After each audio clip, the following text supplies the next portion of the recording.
Magluto na tayo. Maglagay tayo ng mantika. Ayan.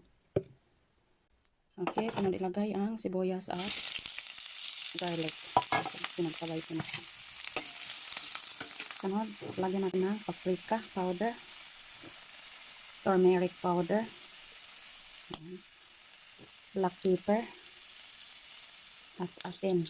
Ilagay na natin ito. Ayan, tapos ihalo natin. Okay, next, sardines. Ayan, sardines.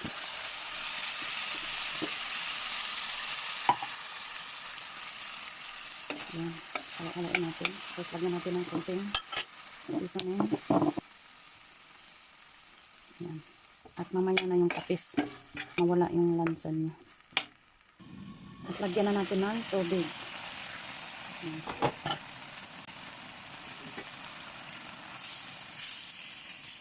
Okay na itong tubig niya.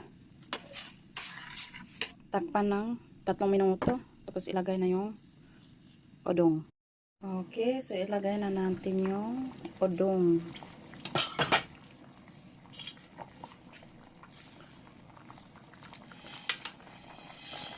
Ayan.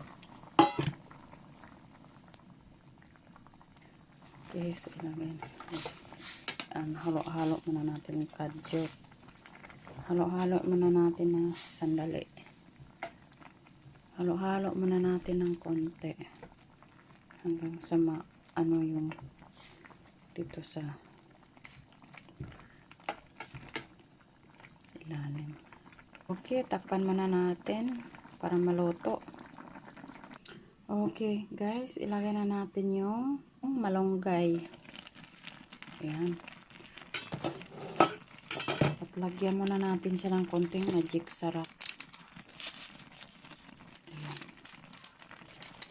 Okay, susunod na natin to malunggay.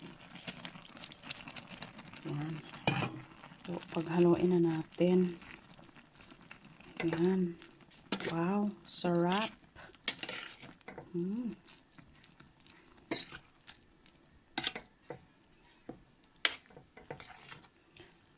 Nadamihan ng luto.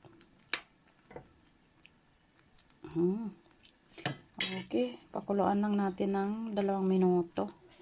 Okay guys, luto na siya. Wow, sarap.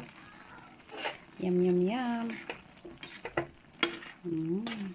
Sardinas na with udong and malunggay. Okay, kainan na. Bye. Thank you for watching. God bless.